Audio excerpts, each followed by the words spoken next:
So in our Utkatasana here, take the feet slightly apart, raise your arms overhead. And then as you exhale, folding forward. We'll come back into that Bakasana here, spreading the fingers.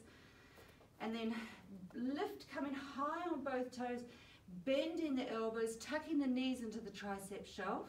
Just taking the weight into the triceps here, leaving the toes on the mat. And you can have a little experiment here, maybe taking one foot off, and then maybe taking the other foot off.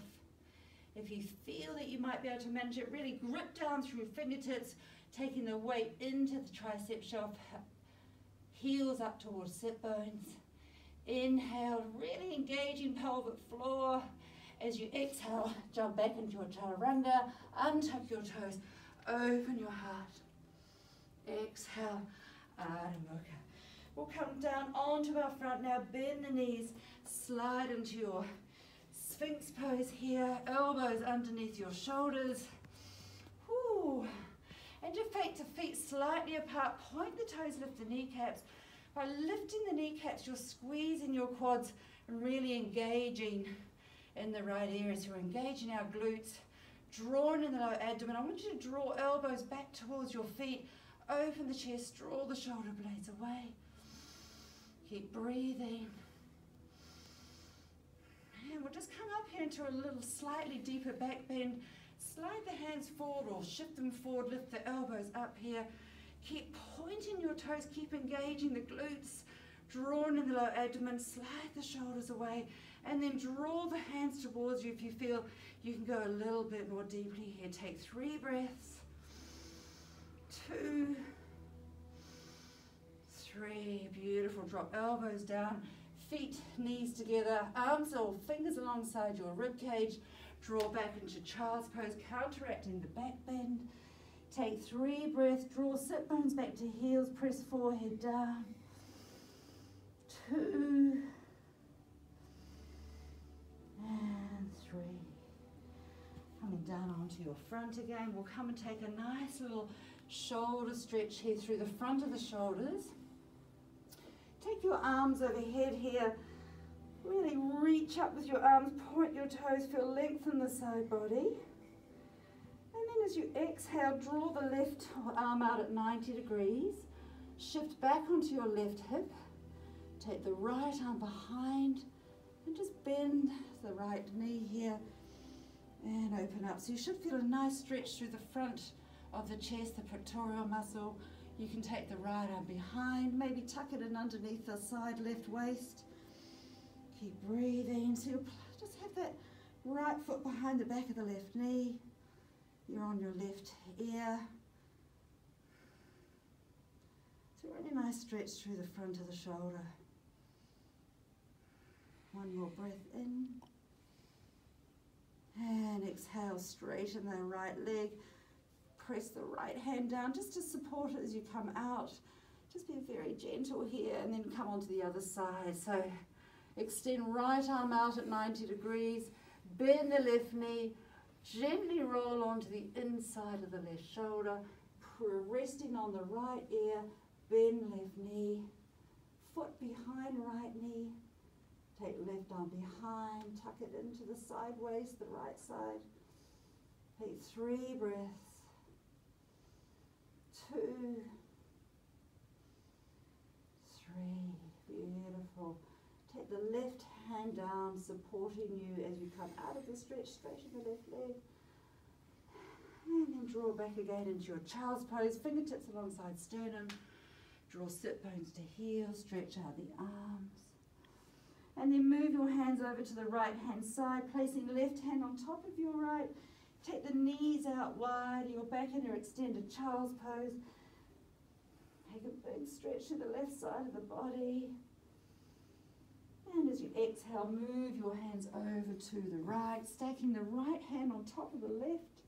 Inhale, breathe into the right side as you draw the right sit bone back to heel. And as you exhale, coming back to center, come onto your front. And then you can simply roll onto your back and come into your final Shavasana. So I want you to take your arms overhead, take your legs out wide, come into a big star stretch here, lengthen your neck, tuck your chin. And as you inhale, feel that you're breathing right up from your feet through the body to the crown of the head. And as you exhale, just feel all the contact to the back of the arms, the back of the hands, the shoulders on the mat. Draw the arms alongside the body, palms facing up. Allow the feet to flop out to the side. Draw another deep breath in.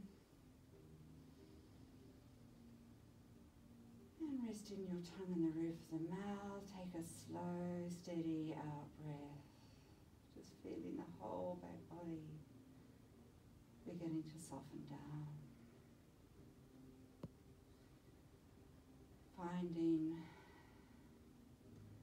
a little bit of stillness here in your day, in your final Shavasana. As you exhale, feel all the tension leaving the body. Just relaxing back of neck, back of the throat. All the muscles alongside your spine beginning to soften. Feeling the weight of your head, the shoulders, your thigh bones, and your wrists, your ankles.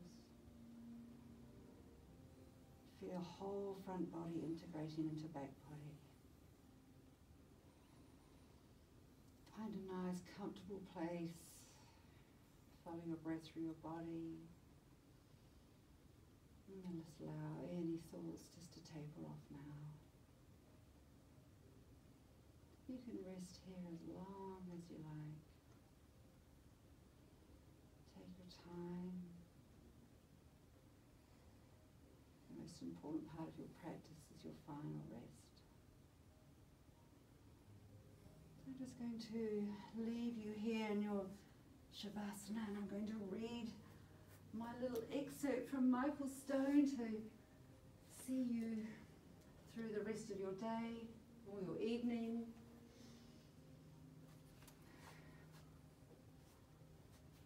And in this chapter,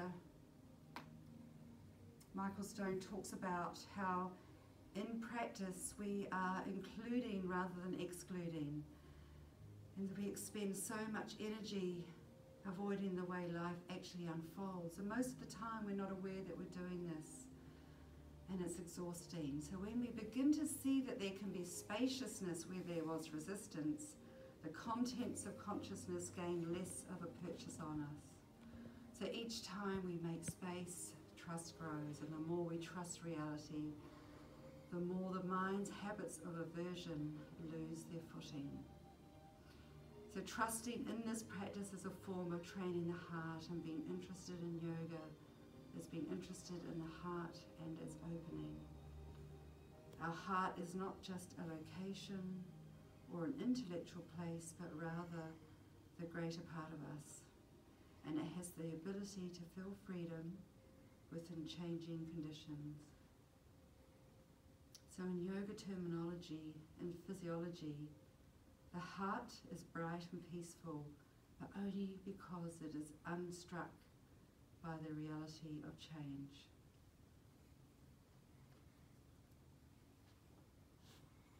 So thank you for practicing with me today. Have a wonderful rest of day or evening. Namaste.